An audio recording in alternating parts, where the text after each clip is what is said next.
Resumidamente, vamos lá começar a nossa aula. O que é o objetivo principal dessa técnica? A gente vai falar de uma técnica, que é a técnica de estética imediata, que seria o quê? As situações onde o paciente tem uma fratura radicular, precisa remover seu dente, colocar um implante naquele mesmo momento e, se possível, ainda colocar uma prótese naquela região aparafusada ao implante. Então, esse é o objetivo principal da técnica, é o quê? Manter a arquitetura dos tecidos de suporte. É por isso que se faz todos esses procedimentos num único momento, né? Quando a gente tem rebordos cicatrizados, a gente muitas vezes acaba, dependendo da região, optando por fazer a prótese num segundo momento, não necessariamente fazendo naquele momento da cirurgia. Mas quando a gente tem as papilas bem posicionadas, a arquitetura gengival ainda não foi perdida, essa técnica nos ajuda a manter essa arquitetura e evitar perdas teciduais, que hoje é o grande desafio da implantodontia. Botar um implante bem posicionado não é mais um problema, o tamanho do implante não é mais problema, fazer uma prótese com uma cerâmica bela não é mais um problema. O problema é que a gengiva, que é a moldura de todo o trabalho protético, fique bem posicionada, certo? Então todos os tópicos que nós vamos falar agora na aula têm o objetivo principal voltado para a parte gengival. É isso que é o detalhe principal, que é o refino da técnica, que faz com que a gente possa ter um resultado mais interessante. E essa técnica tem principais 8 etapas, certo? Que eu elenquei aqui. Exames clínicos e complementares, logicamente. Fotografias, né, estão incluídas nesse primeiro tópico. Como o paciente ainda tem a raiz, ele fraturou o dente, ou tem uma reabsorção, ou tem uma indicação de exodontia, a gente já pede a tomografia antes de fazer um guia. Não necessariamente preciso ter um guia para a tomografia, porque a própria raiz do paciente no alvéolo, ela já é a minha guia de orientação. Depois passamos para o planejamento pré-cirúrgico, ou seja, eu faço moldes do paciente, obtenho modelos de trabalho, confecciono um provisório e um guia protético que vai ter duas funções: orientar o cirurgião na hora de colocar o implante e também de fazer a captura do provisório após a instalação desse implante, certo? E só depois que essas 3 etapas estão feitas é que a gente passa então para a cirurgia propriamente. Então não é uma situação que chega no consultório com o dente fraturado, a gente desmarca todo mundo que está ali para frente e sai fazendo. A gente programa esse procedimento para que a gente consiga ter pelo menos um guia adequado, uma prótese provisória adequada para essa situação. E aí então passa para a exodontia, depois instalação do implante, preenchimento do gap com biomaterial. Na maioria das vezes a gente faz um enxerto de tecido conjuntivo subepitelial. E então, por fim, uma prótese de transição, que sempre vai ser parafusada quando o implante tiver o torque imediato, mas quando o implante não tiver o torque, nós vamos fazer uma prótese adesiva com todos os cuidados na região do pôntico, na região que está contornando o tecido gengival, para que essa gengiva não tenha nenhuma agressão em função de uma prótese mal executada, da prótese provisória mal executada, perfeito? Então, essa é a sequência que a gente vai fazer tudo num dia só. Então, é um procedimento que a gente marca lá um período da clínica, não é uma coisa para fazer em 1 hora, 1 hora e meia, 2 horas. É um período todo para que a gente faça com calma e tenha um procedimento bem executado do início ao fim. Então, a gente sai de uma situação como essa foto da esquerda superior, né, que o dente tinha uma fístula, necessidade de exodontia. Depois de todos esses procedimentos que eu mostrei no slide anterior, o paciente já passou lá por alguns meses com a prótese de transição, o provisório, e então o tecido está em condições para a gente poder fazer a moldagem definitiva, a transferência das informações do perfil de emergência para a prótese cerâmica, né, que é essa foto inferior. Então essa foto inferior é quando a gente está com o provisório já depois de algumas semanas ou meses, dependendo do caso, e o tecido já foi condicionado com o provisório, e eu posso então agora, quando eu removo o provisório, eu tenho esse aspecto gengival imediatamente após a remoção. Isso mostra tecido saudável, tecido que não está inflamado, né? E isso também não é em função só da prótese ter um perfil adequado e um bom polimento, mas também em função da gente orientar o paciente como ele deve higienizar essa região.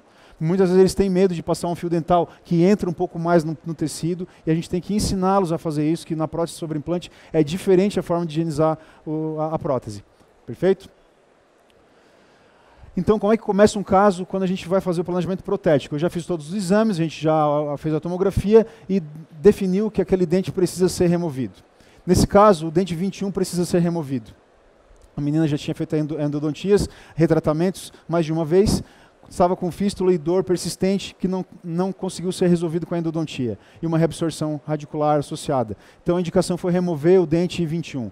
Só que como a gente teve um certo tempo para preparar o caso, a gente pôde, né, medicar essa paciente, não era um dente que estava fraturado, móvel na boca, a gente pôde então preparar a situação clínica para que a gente fizesse uma prótese de transição que ela conseguisse ficar por alguns meses de uma forma esteticamente mais interessante. E isso significa o quê? A gente fez as restaurações de resina composta nos dentes, substituímos restaurações antigas com problemas e fizemos uma faceta de resina no dente 21 que seria extraído sobre o provisório que ela já tinha, só para eu criar uma situação agora de referência de forma. A partir disso, então, a gente faz um molde dessa condição e eu, então, oriento ao técnico a fazer uma prótese provisória, um dente provisório, que eu posso escolher de um jogo de dentes de estoque e confeccionamos uma guia que vai ser prensada sobre essa peça. Então, isso aqui é um modelo de trabalho. O dente 21 foi preparado no gesso, foi feito um dente provisório no modelo.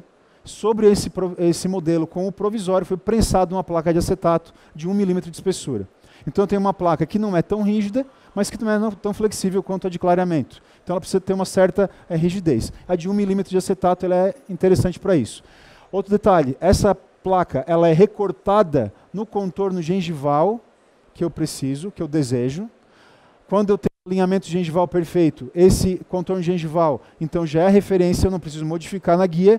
Quando eu tenho discrepâncias de margem gengival, eu preciso me preocupar com isso antes da cirurgia, porque essa referência da cervical da guia vai ser importante para o cirurgião posicionar o implante. Quantos milímetros acima da cervical da guia, ele vai aprofundar esse implante para que ele tenha, então, um posicionamento tridimensional adequado e eu tenho espaços para conseguir descer com o perfil de emergência e fazer toda a moldura do dente, certo? Então esse guia ele tem uma dupla função.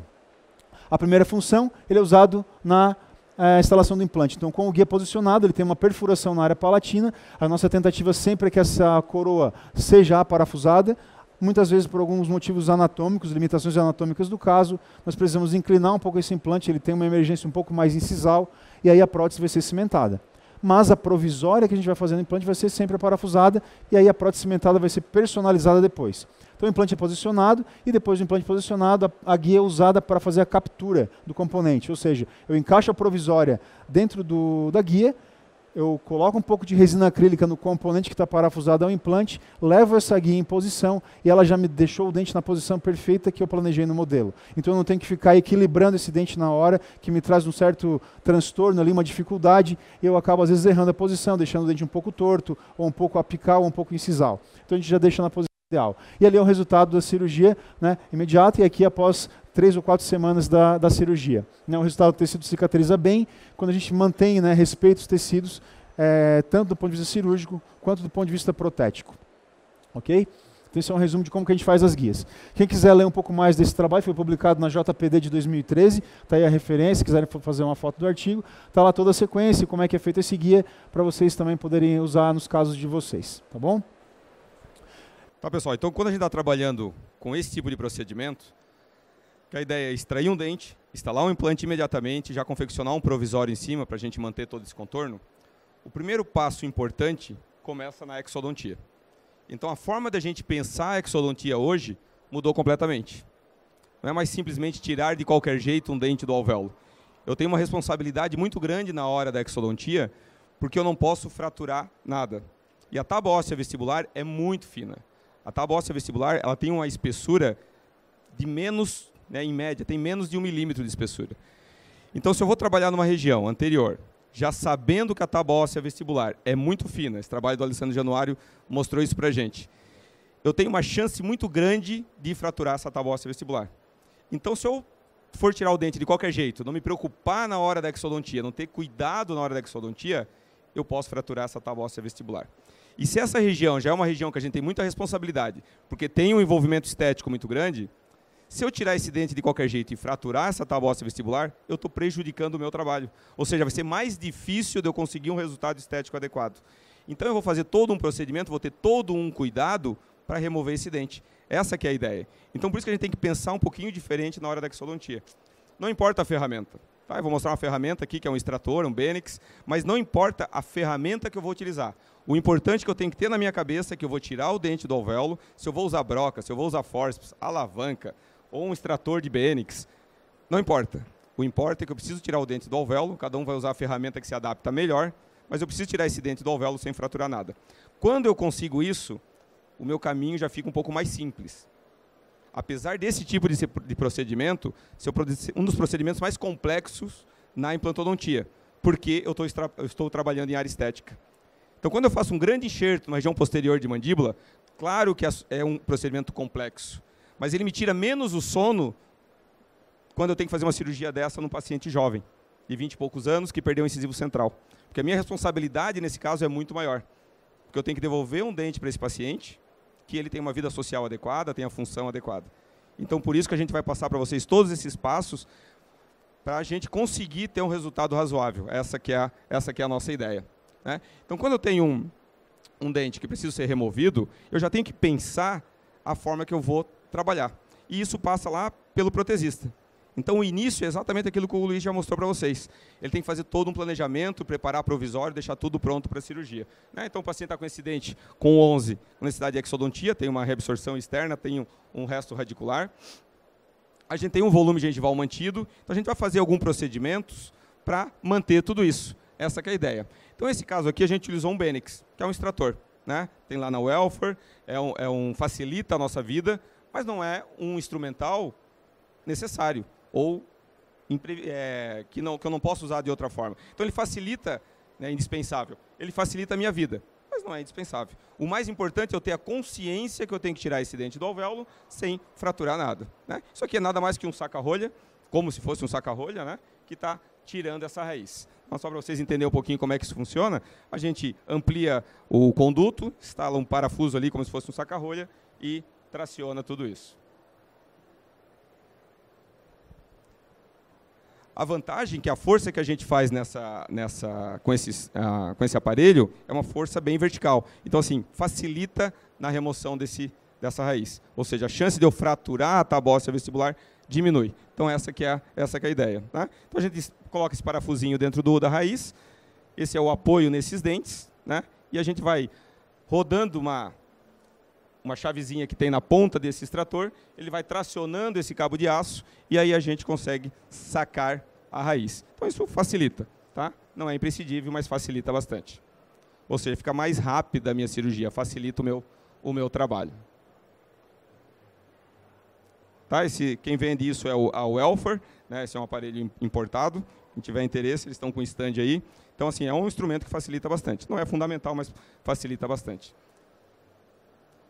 Claro que se a nossa ideia é fazer cirurgias cada vez menos invasivas, para a gente ter um resultado de cicatrização mais rápido, esse tipo de instrumento ajuda bastante, tá bom? Então, assim, quando a gente está trabalhando com esse tipo de técnica, a ideia é já fazer um carregamento imediato do meu implante. Ou seja, eu vou extrair o meu dente, pretendo instalar o implante. Instalando o implante, eu quero fazer um provisório aparafusado sobre esse implante. Mas para que eu consiga isso, eu preciso ter uma estabilidade primária adequada, que é a força que eu estou rosqueando esse implante dentro desse alvéolo que eu estou fazendo, né? Então, a literatura me diz que eu preciso ter pelo menos 35 newtons de força para conseguir usar esse implante de uma forma imediata, fazendo um provisório imediato. Se eu não tenho esse torque, eu não posso aparafusar um provisório em cima desse implante. Por quê? Quando eu não tenho o torque adequado, a chance de ter um micromovimento nesse implante, se eu instalar um provisório sobre ele, é muito grande. E se eu tiver um micromovimento no meu implante, ele não osso-integra.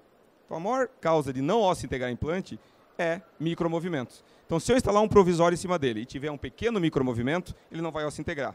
Por quê? Porque a conexão nessa fase do osteoblasto, que está colando no titânio do implante, é muito frágil ainda. E se eu quebrar essa ligação, ele não vai osso-integrar.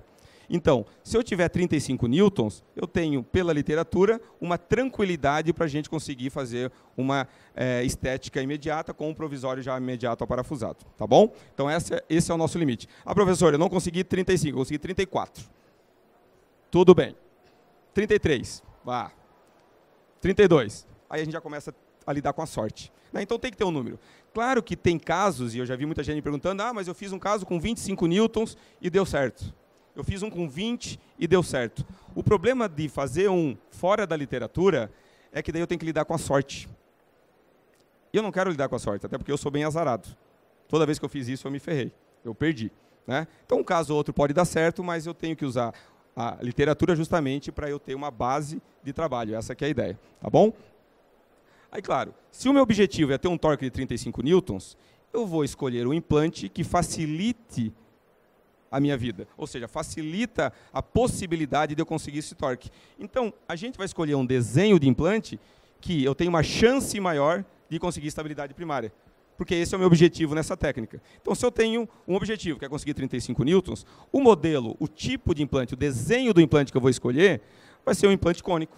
Vocês concordam comigo que a chance desse implante cônico travar é maior do que o implante cilíndrico? Então, isso não tem dúvida, isso é física, na verdade. Claro que se meu implante cilíndrico travar com 35 newtons, eu posso fazer uma estética imediata, provisória imediata? Claro que pode. Nosso corpo não sabe, não, esse implante é cilíndrico, eu não vou osso-integrá-lo. Isso não faz a menor diferença. Só que as chances de eu usar o implante cônico aumentam, né? As chances de eu ter uma estabilidade primária aumentam com o implante cônico. Se eu tenho esse objetivo de alcançar os 35 newtons, esse desenho de implante vai ser o nosso desenho de escolha. Tá bom? Então, por isso que a gente, não é pela questão do titânio, não é pela questão da marca, é pela questão do desenho do implante. Que a indústria fez um desenho com umas roscas maiores, cônico, justamente para a gente conseguir travar melhor esse implante, né? Então, aqui na Nobel tem esse desenho, que é o Nobel Active, né? A Nobel tem dois tipos de implante, o Replace e o Nobel Active. São implantes excelentes. A diferença é que esse tem uma indicação específica, que é para quando eu tenho alvéolos frescos, que eu quero um travamento primário adequado. Então, por isso, a gente está escolhendo o implante, não necessariamente pela marca, mas pelo desenho que ele tem, para aumentar a chance de travamento. Tá? Então, aqui é o Nobel Replace, que a gente usa para alvéolos cicatrizados, e o Nobel Active, que a gente usa muito quando eu quero um travamento melhor. Tá bom? Então, até no início da implantodontia, o critério de sucesso que a gente tinha na implantodontia era a osso-integração. E isso hoje a gente não pode parar nesse ponto. Porque muitas vezes eu tenho um sucesso de integração de 98%, 99%, mas eu não tenho esse mesmo sucesso se eu colocar a estética nesse parâmetro. Porque às vezes eu tenho um implante ósseo integrado, mas o paciente não está satisfeito. Isso é sucesso? É uma boa pergunta. Por quê? Eu tenho realmente um sucesso de osso-integração. Se eu olhar só para o implante ósseo-integrado, eu tenho sucesso. Mas se eu olhar para a situação que estão esses dentes, eu diria que o sucesso não é tão grande assim. Então, aumenta a nossa responsabilidade quando eu começo a trabalhar com implantes. Porque eu não quero só osso-integração.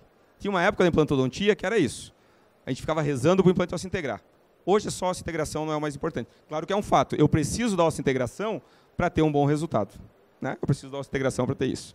Então, quando a gente começou a trabalhar com implantes múltiplos, né, lá com protocolo, a gente tinha muita segurança. Depois a gente começou a trabalhar, a partir dos anos 90, com implantes unitários. E os trabalhos mostram que a gente também tem sucesso com implantes unitários. Cada vez mais. Depois a gente começou a trabalhar na região anterior. E hoje eu não tenho dúvida em dizer para vocês que a primeira escolha, a primeira indicação de implante, de tratamento na região, quando eu perco um dente na região anterior, é o implante. Não é a prótese fixa, não é a prótese removível, para mim é o implante, não é a prótese adesiva. Então, por quê? A gente tem segurança de trabalhar com implante. Só que ao mesmo tempo que eu tenho segurança para trabalhar com implante, eu tenho uma responsabilidade de devolver um dente com forma de dente, cor de dente, contorno gengival de dente, né? E aí começam os nossos problemas. Porque a gente começou a trabalhar com implantes unitários e, às vezes, a gente encontrava pacientes que não estavam satisfeitos. Eu tenho certeza que todo mundo, o 11 é implante e o 11 é implante. Qual que a gente escolhe? Eu tenho certeza que vocês vão escolher o da direita de vocês. Porque o outro tem um sucesso de osso-integração, mas eu não tenho um sucesso estético. Então, aqui do meu lado direito, ali, eu tenho um implante que está osso-integrado, só que eu não tenho sucesso estético. Do meu lado esquerdo, eu tenho um implante que tem sucesso razoável estético, está razoável, a paciente não estava se queixando, só que eu não tenho osso na vestibular. Então, são problemas diferentes. Essa paciente aqui, quando nos procurou, a hora que a gente fazia uma pressão na vestibular, na região gengival, supurava. Ou seja, tem uma infecção ativa nessa região. A hora que eu olho a tomografia, eu não tenho osso nenhum na vestibular. Tem uma infecção nessa região. Então, esteticamente, ela não estava preocupada, ela estava preocupada com a dor e com um pouquinho de incômodo que ela tinha ali de inflamação gengival e a supuração. Então, eu vou ter que tirar esse implante, porque ele não tem mais ancoragem, ele está infeccionado. E o outro, eu vou ter que tirar o implante, porque ele está mal posicionado. Então, são dois casos de insucessos diferentes. Um era a infecção e o outro era um problema estético, né? Então, a gente tem que... Mas isso serve para a gente aprender que a gente precisa trabalhar um pouco diferente. O primeiro caso era posicionamento do implante. Esse caso aqui é diâmetro do implante. Eu usei um implante com diâmetro muito grande, ele ficou muito encostado na tábua óssea vestibular, a gente perdeu a tábua óssea vestibular, vou explicar para vocês por quê, e aí eu tive uma infecção, porque contaminou aquela região, e eu vou ter que tirar o implante. Essa paciente é mais difícil de convencer a tirar o implante. Porque ela disse assim, mas está tudo bem, eu estou bem assim, tem um pouquinho de pulso, né, teoricamente, mas ela estava bem esteticamente. A outra estava insatisfeita. Então foi mais fácil falar para a outra que eu ia ter que remover aquele implante do que essa paciente aqui. Só que isso tudo faz a gente pensar e evoluir dentro da ciência, que é a implantodontia, que é uma ciência muito nova. Então, todos os passos que a gente utiliza hoje para trabalhar com implantes é justamente para isso, para conseguir um resultado estético adequado e funcional adequado, porque a gente já errou bastante, e aí a gente vem aprendendo com o tempo, né? Já em 2000, o Michi, com esse livro, com essa segunda edição, ele dizia que trabalhar com implante na região anterior é muito complexo. Em 2008, a terceira edição, não mudou nada. Continua sendo complexo. Porque é muito difícil ter um resultado estético e é onde o nosso paciente mostra o sorriso o tempo todo. Se o molar ficar um pouquinho maior do que o outro, não vai ter diferença. Isso não interfere a vida do paciente. Agora, incisivo central, sim. Incisivo lateral maior com incisivo central chama atenção. Eu não tenho harmonia no meu sorriso. Então, é isso que a gente precisa trabalhar para evitar. E eu digo para vocês que até isso não mudou até hoje. Então, em 2008 era essa publicação. Até hoje eu penso exatamente igual. É o que me tira o sono quando eu tenho que resolver um caso na região anterior de um paciente, principalmente pacientes jovens, que esse dente vai ter que ficar aí muitos e muitos anos, tá bom? Então a gente tem esse trabalho aqui, é uma revisão de literatura, uma revisão sistemática, que definiu quais são os parâmetros que a gente precisa se preocupar na hora de fazer esse tipo de procedimento, tá? Que é o posicionamento do implante, o enxerto na região do gap, do espaço entre o implante e a tábua óssea vestibular, já vou explicar isso para vocês. O tipo de plataforma que eu vou utilizar, se eu vou fazer uma cirurgia sem retalho ou com retalho, tá? Se eu vou usar enxerto de tecido conjuntivo e a prótese provisória. Então a gente vai passar ponto por ponto. A posição do implante. A posição do implante hoje pela literatura, ela tem que ficar 2 milímetros afastado da tábua óssea vestibular. Então para eu conseguir isso, tem duas formas. Uma é palatinizando um pouquinho a posição do implante e outra é diminuindo o diâmetro do implante. Porque se a gente antigamente usava implante de 4,3, 5 milímetros, que eles eram grandes, hoje a gente usa implante de 3,5. Então, só o fato de diminuir o diâmetro do implante, eu já ganho espaço entre o implante e a tábua óssea vestibular. Vocês concordam com isso? E se eu palatinizar um pouquinho isso, eu ganho um pouco mais de espaço. Por que isso é importante? Com esse trabalho do Araújo, ele mostra que quando eu extraio o dente e deixo a natureza se encarregar da cicatrização, eu tenho uma perda óssea na região vestibular. Porque aquele ossinho que está ali é um osso que depende do ligamento periodontal. Lembra que eu mostrei lá o trabalho do Januário, que tem menos de 1 milímetro? Ele é tão fininho que ele depende de uma irrigação externa, que vem do ligamento, vem do periósteo. A hora que a gente tira o dente, eu não tenho mais essa nutrição desse osso. E o nosso organismo entende que não precisa mais desse osso e ele vai embora. Então eu vou perder esse osso, porque ele depende do dente. É um osso alveolar propriamente dito. Ele depende do nosso dente. Então quando a gente tira o dente, eu não tenho mais esse dente ali, a gente acaba perdendo esse ossinho, né, de uma forma simples assim.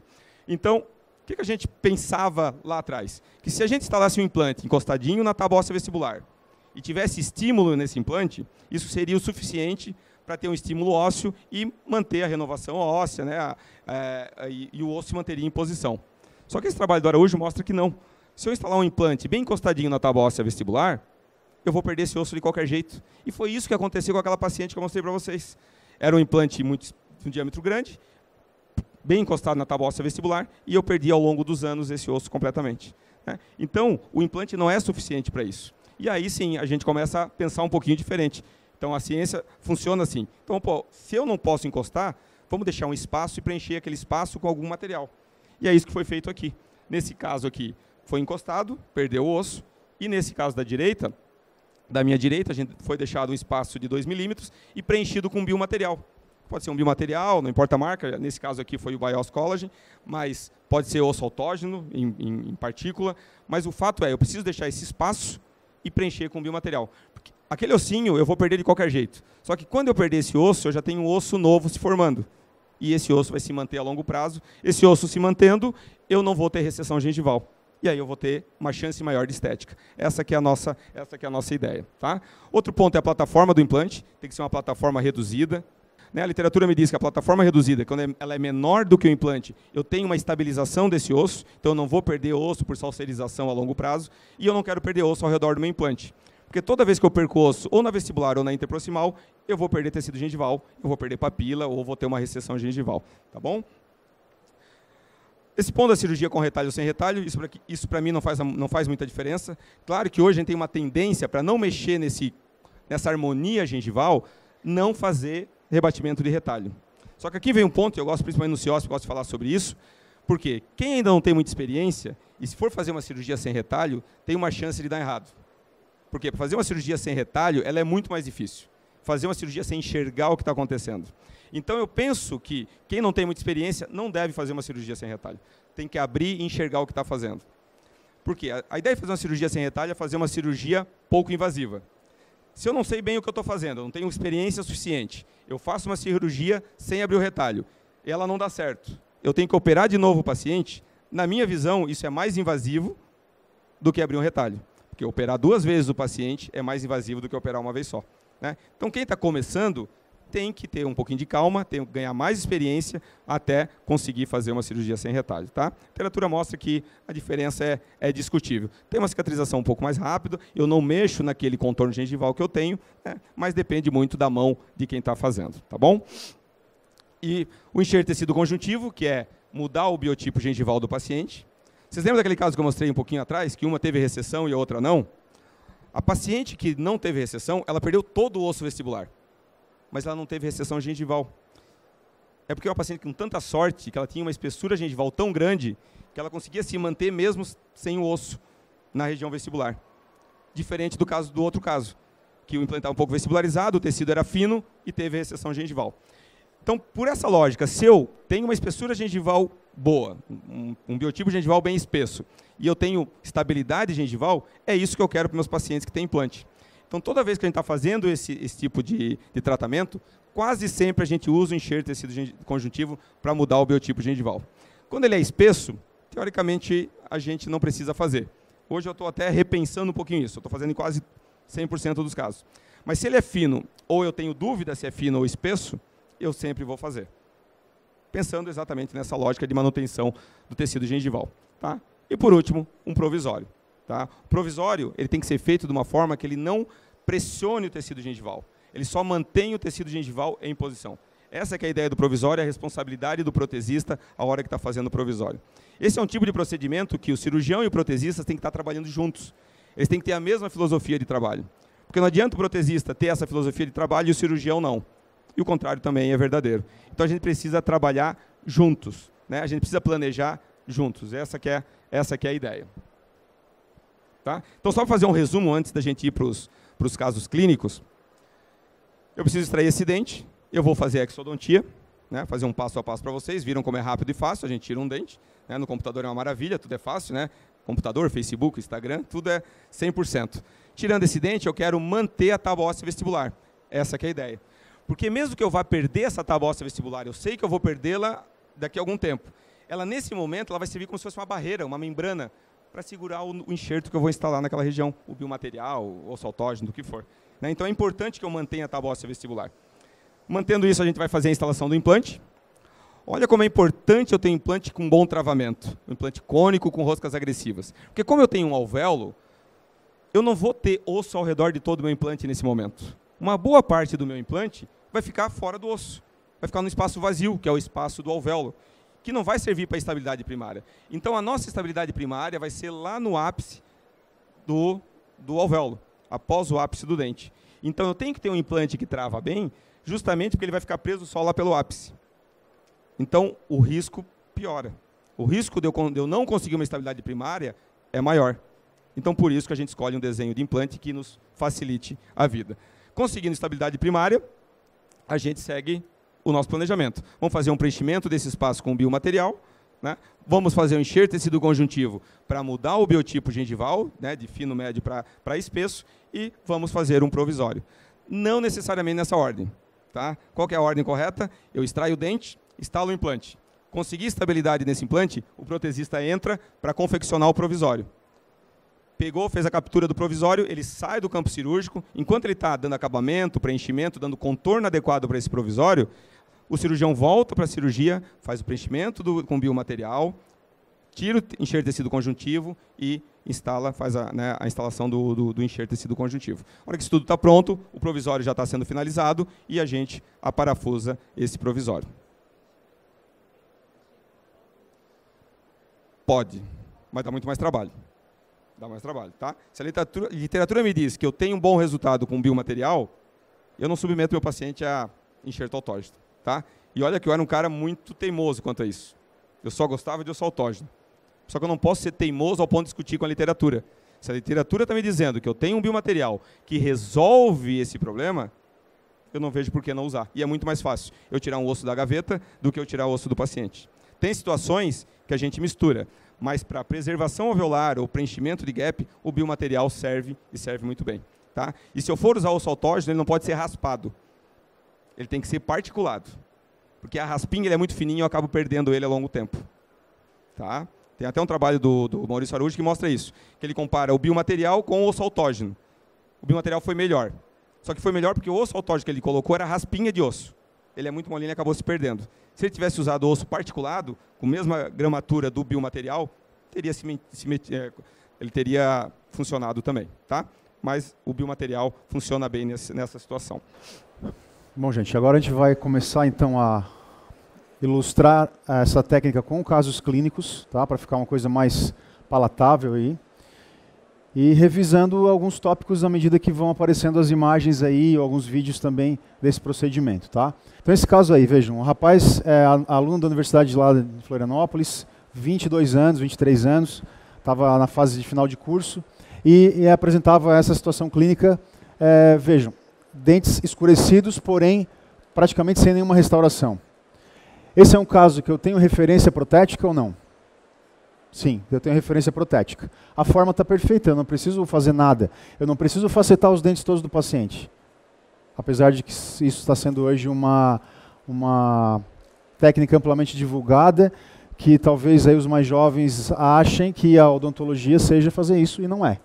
Odontologia não é facetar dente, fazer botox, preenchimento de, sei lá o que mais que fica enfiando as mulheres hoje aí. O que mais, meu Marcelo? E bichectomia. Gente, a odontologia é muito, muito, muito, muito mais do que isso. Exatamente, mas a gente recebe muitos alunos recém-formados e nos cursos de prótese, o que eles querem fazer? Professor, quando é que vai ser a aula de faceta? Primeira pergunta que eles fazem. Recebeu o cronograma, quando é que vai ser a aula de faceta? Gente, para fazer faceta, tem que ter uma experiência muito grande com a prótese convencional, com a prótese raiz, né? Antes de chegar na prótese Nutella, o que a gente brinca hoje, que é a faceta. Então, tem que ter muita experiência. Então, e a nossa visão do nosso grupo não é de facetar dentes que estão em boas condições. Se eu vou botar uma lâmina de 0,2 milímetros no dente, será que ela precisa de uma lâmina? Será que ele não está bom? Vamos repensar um pouco isso. Então, desabafo feito, vamos voltar para o caso, a gente não mexeu nos outros dentes do paciente. A gente tinha uma dificuldade aí que vamos ver pela radiografia. Na imagem aqui das periapicais, vocês podem ver mais detalhe, né, com relação a reabsorções radiculares nos 4 incisivos. Primeiro momento que chegou essa situação para a gente arrepia, né, porque vem um monte de ideias na cabeça ao mesmo tempo, a gente fica um pouco com dúvida de como que vai atuar, e a gente sabe de algumas coisas hoje que não funcionam tão bem ainda. Eu sei que eu tenho 2 problemas nos incisivos centrais, principalmente, com uma lesão ativa e fístula no dente 11. E uma lesão radiograficamente bem ampla, que dá para ver no dente 11. Esse é o dente que está com mais problema nesse momento. Os outros incisivos têm reabsorções, porém assintomáticas. Os incisivos laterais são vitais. Eu preciso fazer alguma coisa? Vou fazer um tratamento endodôntico nesse dente, se ele está vital. A gente não tinha um histórico dessas reabsorções para poder avaliar a evolução disso em quanto tempo que aconteceu. Então a nossa conduta foi manter os incisivos laterais como eles estavam. E agora acompanhar, né, conosco radiograficamente a evolução disso aí. E com relação aos incisivos centrais, a gente percebe até na radiografia, nos cortes tomográficos, que o dente 21 também tem uma reabsorção ampla. Porém, não tem sintoma nenhum e não tem uma lesão associada. Dessa forma, a nossa conduta foi fazer apenas o tratamento do dente 11. Porque se a gente fosse fazer os 2 incisivos centrais ao mesmo tempo, a nossa chance de perder aquela papila central é imensa. que é o grande problema hoje em casos anteriores de implantes lado a lado. A gente costuma ter problemas com a papila entre os implantes.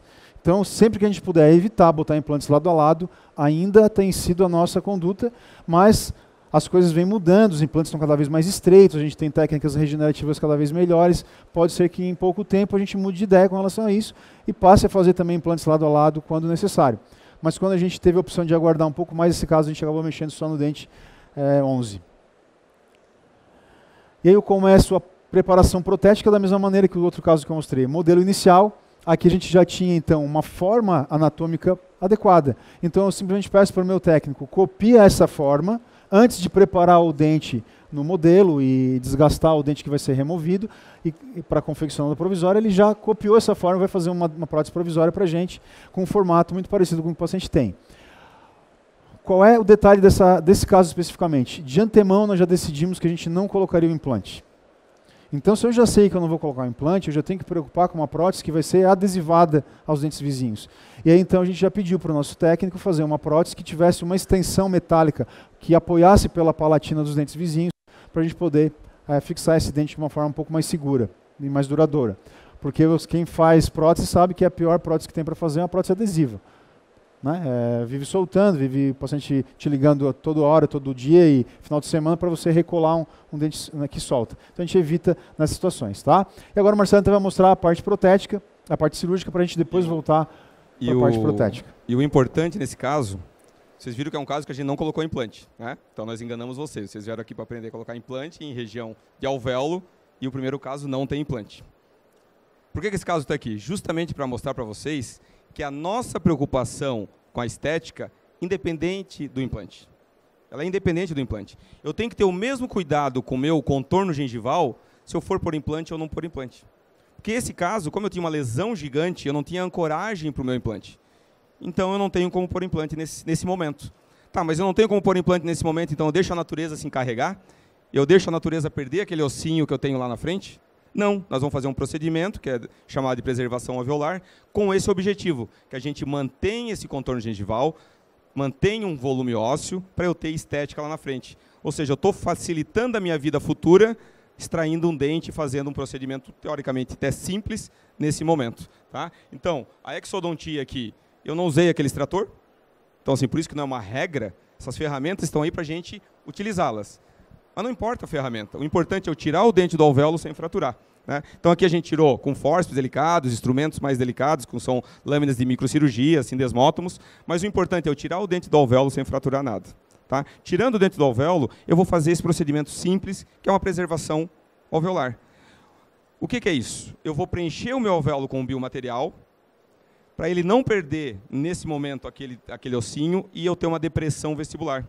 Quando eu perder aquele ossinho vestibular, aquele osso propriamente dito, osso alveolar propriamente dito, eu já tenho um osso novo se neoformando com o estímulo e com a manutenção do espaço com esse biomaterial, e aí eu não vou perder volume ósseo, ou se eu perder, eu vou perder menos. Então essa é que é a ideia. Então, tirando esse dente do alvéolo, eu vou fazer essa preservação alveolar. Essa membrana está aqui justamente porque eu tinha uma fístula, eu tinha uma fenestração vestibular. Então, essa membrana tem o objetivo de separar o tecido mole do tecido duro. Se eu não tivesse fístula, não tivesse uma fenestração vestibular, eu não precisaria da membrana. Eu só colocaria o biomaterial. Tá? Esse caso aqui a gente usou o Bios Collagen, que é um cubo, que ele tem osso bovino e colágeno. Mais ou menos 20% de colágeno. Por que a gente usa esse material? Porque quando eu vou preservar alguma coisa, eu quero preservar o alvéolo.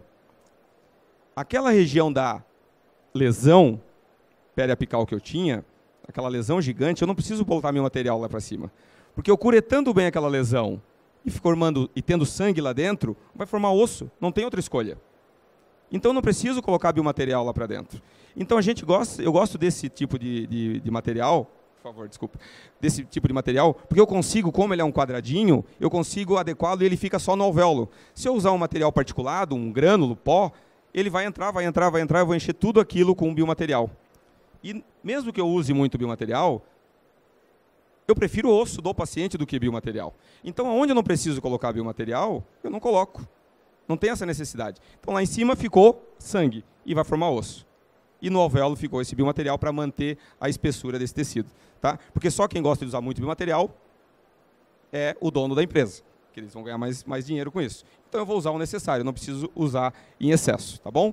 Então, ó, instalo ele só na região do alvéolo, ele fica bem na região da crista óssea, tá? Como a gente não instalou o implante nesse momento, eu vou lá no palato do paciente, pego uma tampinha de enxerto gengival livre, com epitélio, tampono aquela entrada do alvéolo, não no nível cervical, um pouquinho abaixo do nível cervical, porque o provisório que o professor Luiz vai instalar depois, que é um provisório adesivo, que é um pôntico, ele vai sair de dentro desse alvéolo. Eu quero que ele dê o contorno do dente como o paciente já tem. Eu não quero perder esse contorno do dente, esse contorno que está harmônico. Então, o objetivo do pôntico, da prótese provisória, prótese temporária, é claro, dar vida social para o paciente, mas manter o contorno gengival. Essa que é a ideia. Tá? Então, aí vem a instalação da prótese com o professor Luiz. Antes da gente já fazer o procedimento adesivo de fixação, a gente faz um teste, né, inserindo essa coroa em posição e verificando se na margem gengival da região da exodontia eu não estou tendo isquemia do tecido. Se eu estiver tendo uma isquemia do tecido, significa que eu estou comprimindo aquela região com o provisório. Isso vai se traduzir numa recessão gengival. É como se eu estivesse fazendo um condicionamento tecidual já agora, mas eu não quero que aquela gengiva saia da posição, eu quero que ela permaneça. Então a gente não vai comprimir aquele tecido. Ele tem que encaixar por dentro do alvéolo, da entrada do alvéolo, em torno de 1 a 2 milímetros, porém sem comprimir tecido. Então a gente faz esse teste, né, posiciona o dente até ficar um alinhamento incisal, de forma que ele não comprime o tecido. Se tiver compressão, eu removo a peça, tiro com fresas para acrílico, dou novamente acabamento e polimento e faço outro teste. A hora que eu não tenho mais isquemia, então eu posso fixar. E aí fica uma dica para fazer essa parte de fixação com a resina composta. Ao invés de vocês, né, a gente faz o condicionamento ácido da face proximal, por motivos fotográficos ali só tem uma gotinha de ácido, mas a gente passa ácido em todas as áreas onde eu quero que a resina tenha contato, logicamente. E a gente fixa a peça provisória primeiro com apenas o adesivo. Então eu passo o adesivo nas duas proximais, na proximal do dente que eu estou colocando, posiciono, fotopolimerizo, ele estabiliza o dente. E agora eu consigo colocar a resina composta nas aletas por palatino e um pouco nas proximais onde eu tenho espaço ainda. Dessa forma, eu evito de na hora que eu estiver colocando o dente, se eu já tiver resina nas duas faces, que o normal é fazer assim. Você bota a resina de um lado, resina do outro e bota o dente. Quando eu boto o dente na posição, aquela resina é impulsionada para dentro do tecido gengival. E aí como é que eu tiro aquele excesso depois? É muito difícil. A gente acaba deixando excessos, regiões ásperas. Se eu vou tirar com broca, eu acabo machucando a gengiva e tudo que eu não quero é isso. Então a gente põe uma fixação com adesivo, ele polimeriza, ele agora não vai ficar mais saindo da posição. Depois a resina composta é apoiada. Então mesmo em situações que vocês não estejam fazendo em situações de exodontia, vocês podem usar essa forma que fica mais fácil de controlar excessos de resina. Ok? E aí por palatino foi preenchido e mantido então o dente em posição. E o paciente sai nessa condição da cirurgia. Percebam que o dente está levemente encurtado na incisal. É saudável para a gente, profissional, dá um alívio oclusal para evitar que essa peça fique deslocando com frequência. Então alguma coisa que fique discreta, mas que possibilite a excursão mandibular na anterior e nas laterais, sem ter um contato muito forte na borda incisal. E aí então o resultado, 6 meses aqui na parte inferior, a tomografia inicial em cima, e a inferior 6 meses após esse procedimento cirúrgico. Percebam ali na região do alvéolo. Observem aqui que dá para enxergar aonde está o biomaterial. Lembra que eu falei para vocês que eu não queria biomaterial lá na região da lesão periapical? E formou osso. Então o sangue é o melhor formador de osso, né? Aqui a gente usa esse biomaterial justamente porque eu sei que eu vou perder se eu não colocar nada. Então hoje em regiões estéticas, eu tenho quase que a obrigação de fazer alguma coisa no alvéolo quando eu estou extraindo um dente, para não perder isso. Porque a gente fala de enxertos hoje com tanta naturalidade, que alguns colegas, e eu acho que até eu já fiz isso, a gente muitas vezes tem que fazer um enxertinho naquela região. Só que o enxerto é criar tecido vivo onde eu não tenho. Então não é um procedimento simples. Então todo procedimento que eu possa fazer para evitar perder esse tecido é melhor, facilita a minha vida. Porque enxerto é um negócio complexo, apesar de a gente estar acostumado a falar com isso, né? Então olha a espessura que eu tenho agora na vestíbulo palatino. Fica muito fácil de eu instalar um implante nessa região. Fica muito tranquilo, né? E o resultado gengival que eu tenho nisso. Então se eu conseguir manter volume gengival, volume ósseo, é isso que eu quero. E isso quem fez foi o provisório adesivo. Então nem falei de implante para vocês ainda. Mas isso daqui por quê? Para que vocês entendam que a nossa preocupação com estética é independente de eu conseguir instalar um implante ou não naquele momento. Eu tenho que já estar pensando nisso, que é muito mais fácil agora a gente instalar um implante e fazer uma prótese aqui, porque está tudo mantido. Se eu tivesse perdido tudo isso, deixando a natureza cicatrizar sem ajudar nesse contorno gengival, seria muito mais difícil para a gente. Então esse é o resultado que a gente consegue, e aí depois, esse caso, vai para implante, etc. Mas o objetivo é a gente manter o contorno gengival, tá bom? Um outro caso é quando eu já chega um paciente para a gente com o implante instalado, né? Então, esse caso, o paciente perdeu, tinha uma reabsorção nessa região, tem uma perfuração, né? Tem uma perfuração desse dente. O dente foi extraído, foi instalado o implante. Quando ele chegou para a gente, na hora da reabertura, ele já estava com o implante instalado, né? Então, aqui é o caso inicial, tinha uma fístula, tinha uma perfuração, foi tirado por um outro colega esse dente e instalado o implante. Mas não foi feito o enxerto de tecido conjuntivo. E aí eu perdi volume vestibular da parte gengival. Olha só, a falta de volume que eu tenho naquele dente ali. Então, na hora da reabertura, como não foi feito isso antes, a gente não foi tomado esse cuidado lá no início, na hora da reabertura, eu vou fazer o que não foi feito antes, né, para facilitar, seria mais fácil fazer lá no início, mas na hora da reabertura eu vou me preocupar com isso. E aí a gente vai fazer um procedimento de enxerto justamente para para voltar a ter esse volume para o dente ficar com uma característica, com uma harmonia comparado com o dente vizinho, tá bom? Vocês percebem o volume que eu não tenho, né, a perda de volume na região vestibular? Então, na hora que a gente vai fazer a reabertura desse caso, nós vamos fazer o conjuntivo. E a reabertura de casos estéticos também mudou, porque a gente não instala mais cicatrizador na reabertura. Na hora da reabertura, com o implante já está osso integrado, o professor Luiz ou o protesista vai fazer um provisório com contorno adequado. Porque eu não tenho cicatrizador com contorno de dente. O cicatrizador é um círculo, né? Não tenho, é um cilindro. Eu não tenho um cicatrizador com contorno de dente. Então, na hora da reabertura, nós já vamos fazer um provisório direto sobre esse implante, que já vai dar o contorno adequado, já vai estar condicionando esse tecido. Tá bom? Então, a gente vai para o provisório, né? Então a gente faz inicialmente a reabertura e já começa a fazer o provisório. Quer comentar alguma coisa do provisório? Tá? Então, o provisório, a gente só acessa o implante e o professor Luiz ou o protesista já começa a fazer o provisório, dentro daquele conceito que a gente mostrou, perfil de emergência, dando espaço para os tecidos. Tá? Então, só para a gente ver, provando o provisório, a falta de volume gengival na vestibular comparado com o dente natural, e é isso que a gente vai querer buscar com o enxerto de tecido conjuntivo. Então, o objetivo do enxerto de tecido conjuntivo é exatamente isso, dar um contorno adequado, ou seja, uma moldura adequada para a minha prótese sobre implante. Por quê? Hoje, com os protéticos que a gente tem, a parte branca dessa confusão toda, eu diria que não é o mais difícil. Até porque o dente, se ele não ficou bom, eu tiro e levo ele para o protético e ele faz novamente, até acertar. O mais difícil é o contorno gengival. Não tem como ficar testando isso. Então, a dificuldade que a gente tem hoje quando a gente trabalha em área estética é justamente isso. Tá?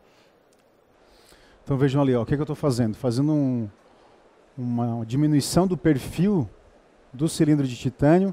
Fizemos um corte, ó, biselando ele em direção à palatina, para que aquela área metálica não ficasse invadindo a área de concavidade palatina. Vejam o biselamento que é feito. Né? A gente posiciona, fecha com uma fita de teflon, até a entrada do parafuso ficar totalmente bloqueada, para evitar a entrada de resina acrílica agora dentro daquela região. Né? Nisso aí, o dente do paciente já tinha sido preparado, fizemos uma remoção da área palatina toda da faceta, leva um pouco de resina acrílica internamente na faceta, leva um pouco de resina acrílica na parte visível do componente protético, não preciso botar resina lá dentro, só na área visível um pouquinho, e a gente então posiciona essa faceta agora com o auxílio da guia. Né? Então a guia serve para a gente poder levar esse dente na posição que a gente planejou no modelo. Espero o tempo de polimerização. Se eu quiser ainda acrescentar alguma área de resina externamente, nas áreas que eu tenho acesso, a gente pode reforçar essa união. Depois a gente remove a placa, desparafusa, né, a coroa provisória e remove. É importante ter chaves protéticas longas para essa região. Tá? Muitas vezes ela quase toca na incisal e a gente às vezes não consegue atingir o parafuso. Então, chaves longas. Quando remove, veja como falta acrescentar um monte de resina. Essa parte agora que eu estou fazendo fora, enquanto o Marcelo está preparando a área para receber o enxerto. Então, claro, eu preciso agora criar um espaço né, na região vestibular para inserir o enxerto de tecido conjuntivo. Como eu tenho as papilas, de certa forma, mantidas, eu vou fazer uma técnica de tunelização, eu não vou rebater todo esse tecido. Eu vou abrir espaço e, para isso, eu preciso ter instrumentais adequados. Esse é um kit de tunelização também da Welfer. São descoladores bem pequenos, bem delicados, porque para eu conseguir trabalhar com essa técnica, eu tenho que ter um instrumental adequado. Eu não consigo fazer isso com Molt 9, com Molt 2.4. Eu tenho que ter um instrumental adequado. Então, com esses descoladores bem pequenos, eu vou abrindo espaço, eu vou fazendo um descolamento total até passar a junção mucogengival, e depois da junção mucogengival a gente vai fazer a divisão do retalho. Mas eu faço um descolamento total, ampliando ele um pouquinho para a direita e para a esquerda, para os dentes vizinhos, para eu ter espaço para inserir um tecido conjuntivo, para ele não ficar preso ali, senão eu vou acabar perdendo por pressão. O retalho é total. Até a junção lá mucogengival é um retalho total, tá vendo? Ó. Então, estou fazendo um retalho total com esses instrumentos. Depois, eu vou pegar uma lâmina de bisturi e dividir lá, passando a junção, para eu ter um pouco mais de mobilidade desse tecido. Tá? Já vai ver isso, já vai aparecer. Enquanto isso, o professor Luiz está lá terminando o provisório, a gente vai abrindo isso até... Porque eu não quero ganhar para a região coronal. Eu não quero tracionar esse tecido, eu só quero ganhar volume. Então, não preciso ter muita mobilidade, porque eu não vou tracionar o tecido. Não é igual um recobrimento radicular, que eu tenho que tracionar esse tecido. Ali eu só estou querendo ganhar volume vestibular. Tá? Então, agora eu estou só dividindo lá, para eu ter mais amplitude disso. Claro que as lâminas que eu tenho que utilizar também tem que ser lâminas delicadas. Essa é uma lâmina 15C da Sir Norton, é uma lâmina importada. Tá? A diferença dessa lâmina, primeiro, é o fio e segundo, é o tamanho. Quando eu pego uma lâmina que não é tão boa, ela se chama 15C, mas ela não tem tamanho de 15C. Então não adianta. Tá? Esse que é o grande problema. Então essas lâminas são realmente bem delicadas. Tá bom? E isso facilita a minha vida, porque eu não quero, né, dilacerar todo esse tecido. Isso é uma hora que a gente não respira, o paciente não respira, a secretária não respira, né, porque a gente está com uma lâmina dentro desse tecido. Tem lâminas também de microcirurgias, lâminas que também ajudam a fazer esse procedimento. Tá? Então a gente vai ampliando isso tudo até conseguir um espaço adequado. Esse instrumental é um descolador de papila, também é como se fosse um Molt, ele é bem delicado e ele também faz parte desse kit de tunelização.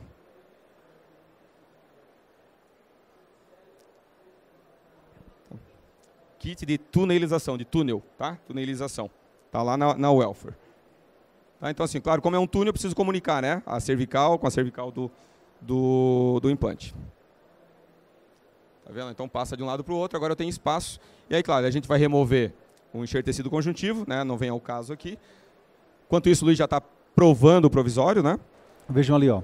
O perfil que a gente determina, ele sai do mesmo diâmetro do componente, lá de dentro do tecido, e mais ou menos uns 2 milímetros abaixo da margem gengival é que ele abre um perfil de emergência. Certo?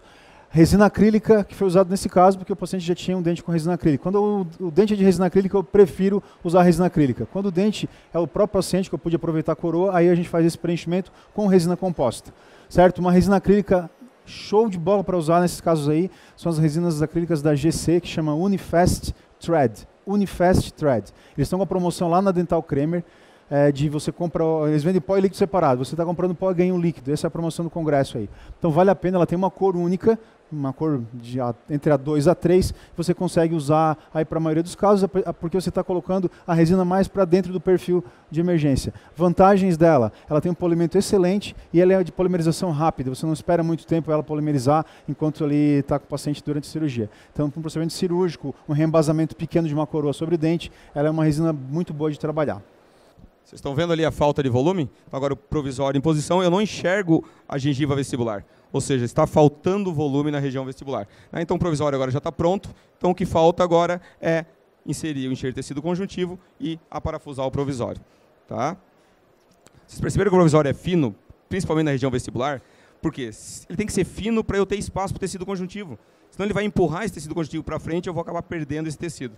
Tá? Então aí o enxerto de tecido conjuntivo a gente removeu do palato. Tá? Enxerto de tecido subepitelial, e agora a gente tem que inserir ele nessa região, na região de interesse. Eu não estou querendo ganhar volume nos dentes vizinhos, é mais na região do 11, e aí com esse volume eu vou ter uma estética razoável no final. Né?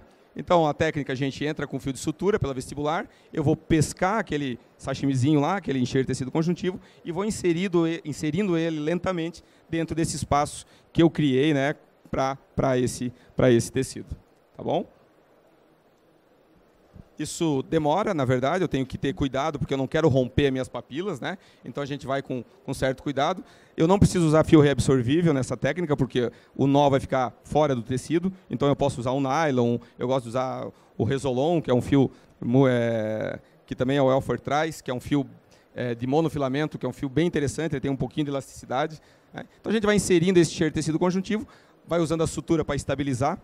É muito importante a estabilização. Qualquer enxerto, a regra básica de eu ter sucesso no enxerto é que ele fique estável. Isso serve para tecido duro ou para tecido mole. Se eu vou trabalhar com osso, ele precisa ficar estável, né? Eu vou trabalhar com bloco ou particulado, ele precisa ficar estável. Se eu for trabalhar com enxerto gengivo e enxerto tecido mole, ele também precisa ficar estável. O que é ficar estável? Ele não se mexer. Porque eu preciso ter uma revascularização desse tecido, para ele se manter vivo. Então, se ele ficar se mexendo, vai quebrar as ligações e eu não vou ter vida nesse tecido. Então ele tem que ficar bem estável. Isso aí nesse caso, ele já estava com o implante instalado. Tá? Esse caso era uma reabertura. Tá bom? Leva uma meia hora mais ou menos para colocar esse enxerto lá para dentro. Porque tem que ser com cuidado, né, Marcelo? Não dá para bobear. Tem que ser com cuidado e ele tem que ficar numa posição que me ajude. Não adianta ele entrar e subir lá para a região mucogengival. Não vai adiantar para nada. Então tem que usar a sutura, posicionar esse enxerto aonde realmente eu quero ganhar volume. Tanto que eu vou dar bem na vestibular agora um pontinho, para que eu tenha certeza que é ali que ele vai ficar. Porque é ali que eu estou precisando ganhar volume. Essa aqui é a ideia. Tá? Então a sutura serve justamente para isso. Para estabilizar o meu enxerto. E eu ter sucesso nesse procedimento. Então ele está agora instalado, a gente vai abrir um espacinho para instalar o provisório. Então, as papilas não foram mexidas, né? A técnica de tunelização é justamente para isso, que as papilas ficaram em posição. Então a instalação do provisório, já numa posição mantendo todos esses espaços, já dando um contorno ideal para esse tecido, por isso que a gente não usa um cicatrizador. Aí a gente já percebe que a gente começa a ganhar um volume. Então é esse volume que deixa esse dente bonito. Não é só a parte branca, a parte gengival é importante nessa história. Tá? Então aí a gente começa a ganhar um volume vestibular, claro que vai depender de uma cicatrização, mas aí a gente tem mais segurança para trabalhar, principalmente a longo prazo. Por último aqui a gente tem um ponto tipo suspensório, que é um ponto para puxar esse tecido para próximo da cervical do dente, só para manter ele em posição. Né? Porque como um tecido depende de cicatrização, eu quero que ele fique bem acomodado na cervical desse dente, que é o contorno que eu quero no final do procedimento. Esse suspensório é um pouquinho diferente daquele que a gente usa para recobrimento radicular. Quando eu faço para recobrimento radicular, o suspensório é só no tecido, só no retalho, que eu vou tracionar. Eu não pego o tecido conjuntivo. Ali eu estou pegando o tecido conjuntivo junto com o retalho, que o objetivo é manter os dois naquela posição. Tá? Então ele é um suspensório modificado, com objetivo um pouquinho modificado. Mas o objetivo é manter o tecido na posição que a gente pré-definiu lá no nosso planejamento.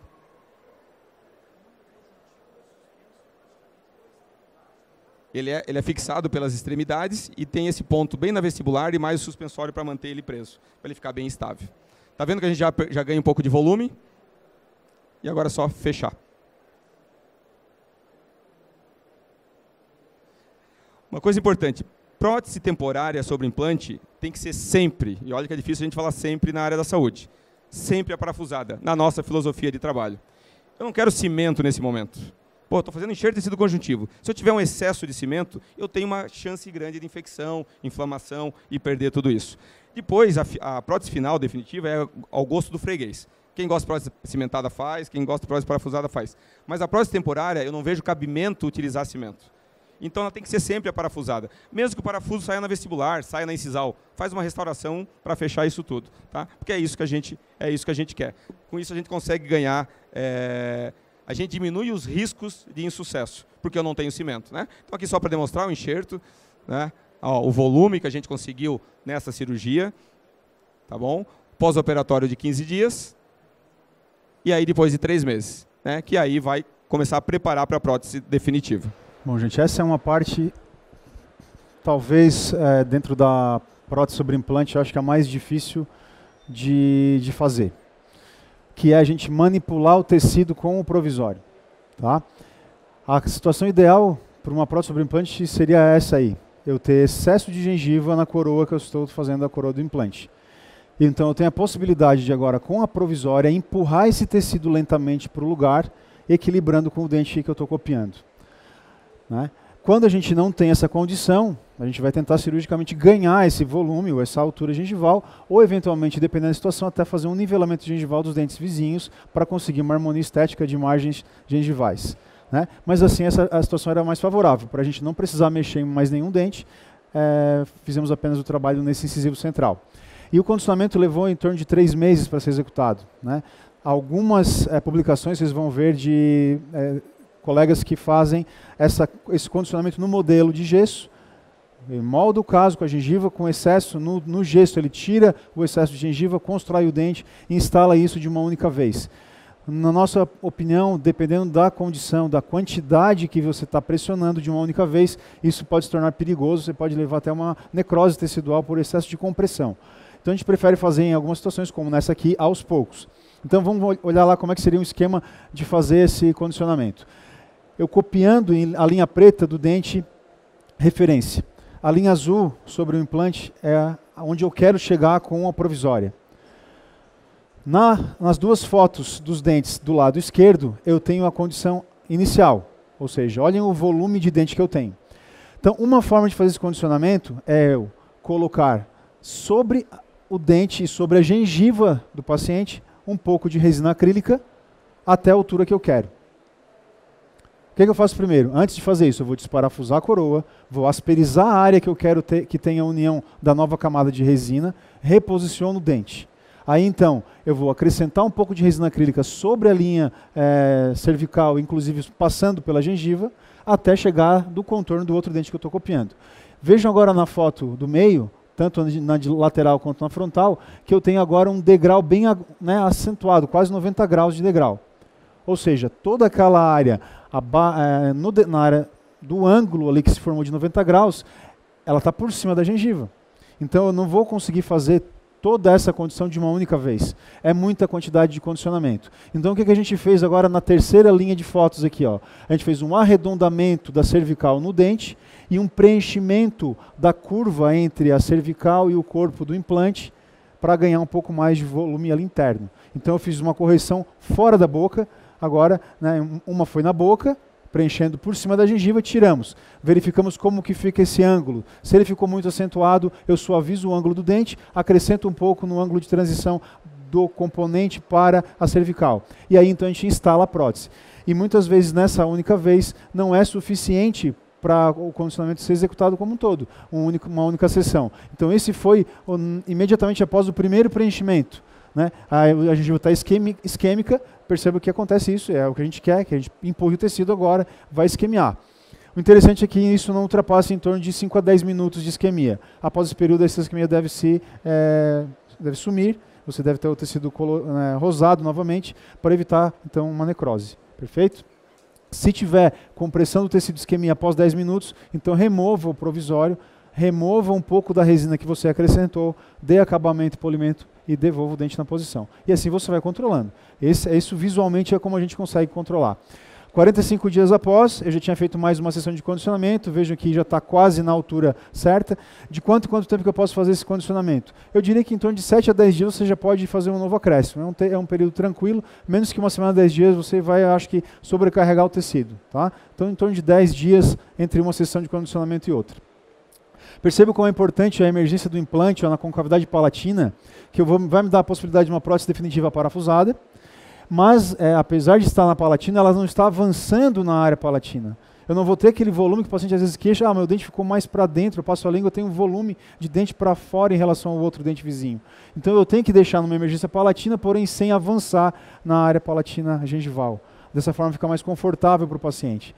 75 dias após os condicionamentos, ninguém me perguntou ainda, estou estranhando, e aquele lateral, ninguém vai fazer nada com ele? Não.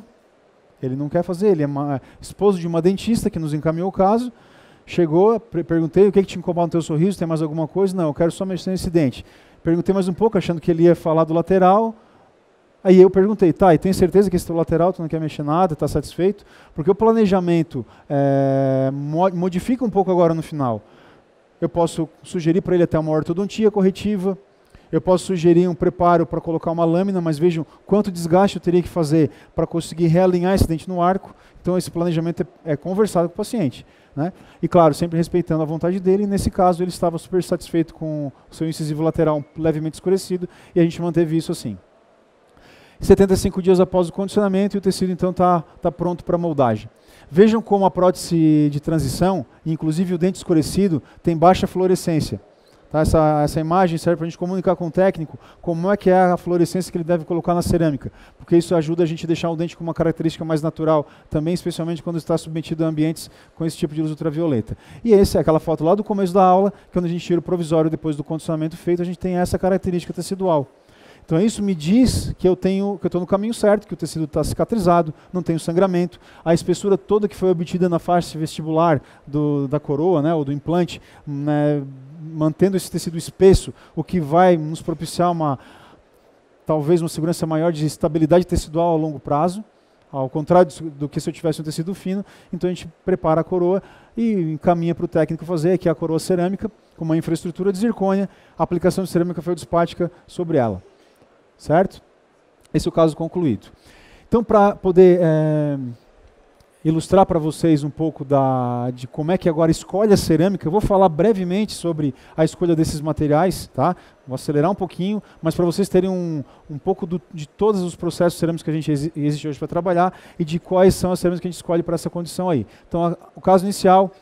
O caso depois de concluído, quem fez esse trabalho foi o Maranguelo, lá de Porto Alegre, Carlos Maranguelo, ceramista aí, que também trabalha com a gente há alguns anos, e 18 meses de acompanhamento do caso, então a gente tem o tecido gengival ainda bem posicionado. E a gente tem que acompanhar. Tem alguns casos nossos de mais de 18 meses que a gente acaba percebendo às vezes alguma recessão gengival também. E nós estamos estudando muito isso hoje, o que está sendo feito de errado, ou o que a gente tem que modificar para que a gente não tenha recessão tecidual. Tá? Então vamos lá, sistemas cerâmicos, rapidamente porque o nosso tempo está bem apertado. Nós temos hoje basicamente dois grupos grandes de sistemas cerâmicos, as cerâmicas artesanais e as cerâmicas industriais.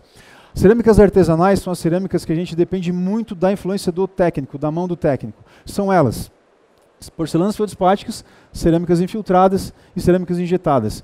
As que estão mais sendo utilizadas hoje desses grupos aí, as feldspáticas, que são aplicadas com pincel, pó líquido, e as injetadas, que são feitas sobre um forno de alta pressão e temperatura que funde uma pastilha de cerâmica e injeta dentro de um molde e você obtém a forma do dente desejado.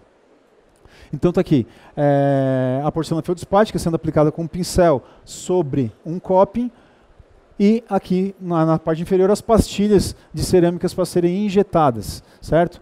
Então essa é a modalidade das artesanais que a gente mais usa. Aí os sistemas de cerâmicas feldspáticas, que são vários potinhos, com várias cores, similar ao que a gente trabalha com a resina composta, porém com muito mais cores do que a gente trabalha com a resina composta, muito mais opções. Aí o outro grupo são os sistemas industriais, onde a gente tem as cerâmicas compactadas e as cerâmicas usinadas. Desse grupo hoje a gente tem usado basicamente as cerâmicas usinadas, né? Os principais representantes dela é a zircônia, que muitos já ouviram falar. Então a gente usa muito zircônia como infraestrutura para os pilares personalizados de prótese sobre implante. Então a nossa escolha hoje, eu tenho que fazer um pilar personalizado de uma coroa sobre implante, eu vou usar uma infraestrutura com esse material, que é a zircônia. A zircônia é obtida através de uma usinagem de um bloco, ou seja, eu tenho que ter um escaneamento de boca ou de modelo, o técnico desenha a estrutura no computador, e aí então ele dá o comando para uma máquina que vai desgastar um bloco e vai obter a peça que você deseja. Tá? Então é um sistema totalmente automatizado, que não depende da mão do técnico. Então existem várias marcas, se vocês derem uma volta aí pelo congresso, tem vários sistemas sendo vendidos aí hoje no mercado nacional, inclusive, de formatos de blocos e alternativas menores de máquinas menores, máquinas mais robustas para laboratórios maiores. Uma outra forma de classificar as cerâmicas é quanto à sua composição, que também isso é muito importante, porque quando a gente tem que saber casos que eu tenho que fazer uma cimentação adesiva ou casos que eu posso fazer uma cimentação convencional. Então a gente tem as cerâmicas classificadas nessa conta composição como as feldspáticas, as vítreas, que são modificações microestruturais das feldspáticas com a adição ou de leucita ou de dissilicato de lítio, e o grupo das óxidas, que são as cerâmicas mais resistentes, como as de alúmina e as à base de zircônia. Hoje a gente usa muito as à base de zircônia. Então essa é outra forma de classificar. Quanto ao comportamento óptico, as cerâmicas também têm uma variação entre a translucidez e a opacidade. Hoje o técnico, quando vai fazer um caso, ele avalia muito o grau de opacidade ou o grau de translucidez do dente para escolher o sistema cerâmico que ele vai trabalhar. Para dentro de toda essa gama de materiais que existe hoje no mercado, qual talvez ele vai conseguir o melhor resultado para aquele tipo de dente que tem meu paciente. Então eu tenho aqui, na mesma sequência entre uma linha de translucidez que vai até a opacidade, as cerâmicas estão distribuídas. As mais translúcidas são as feldspáticas. Depois as que são reforçadas por leucita, no meio do caminho está o de silicato de lítio, que também tem uma opção mais translúcida ou mais opaca, e por fim, mais do lado das opacas, a base de alúmina e de zircônio.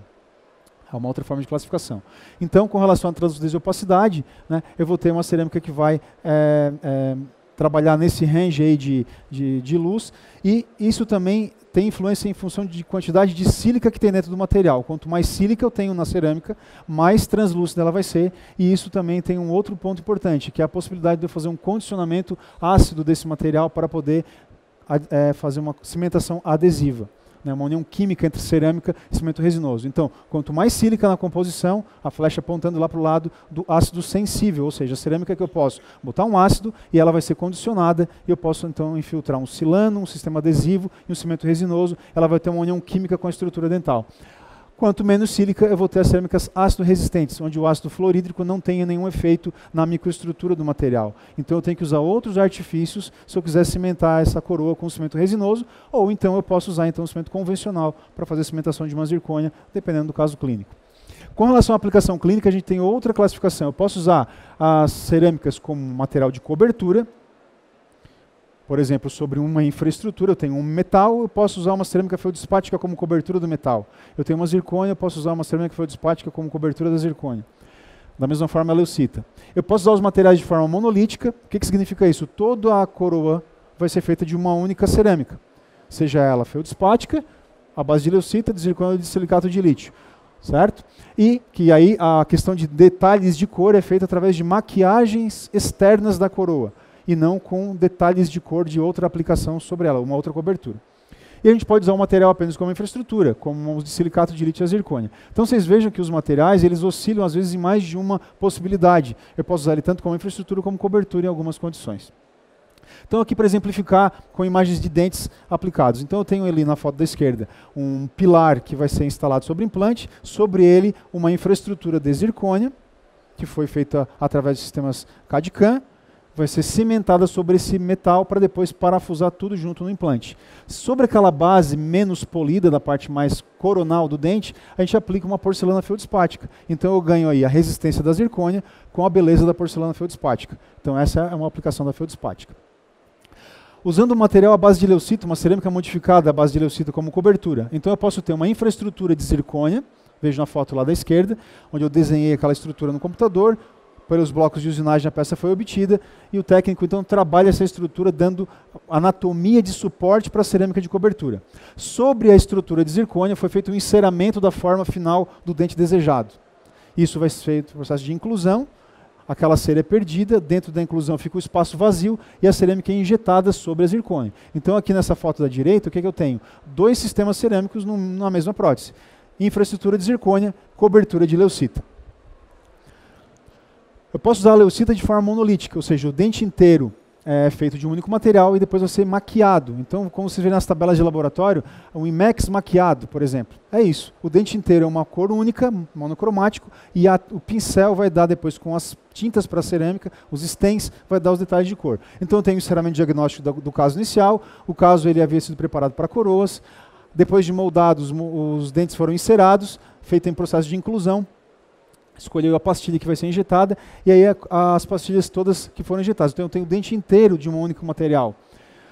E depois, então, no modelo sendo adaptados, e aí a parte agora de caracterização externa é feita com maquiagem, tintas por fora da porcelana para dar a cor. Então uma saturação mais cervical, um detalhe de halo incisal também, né, algum detalhe de halo incisal.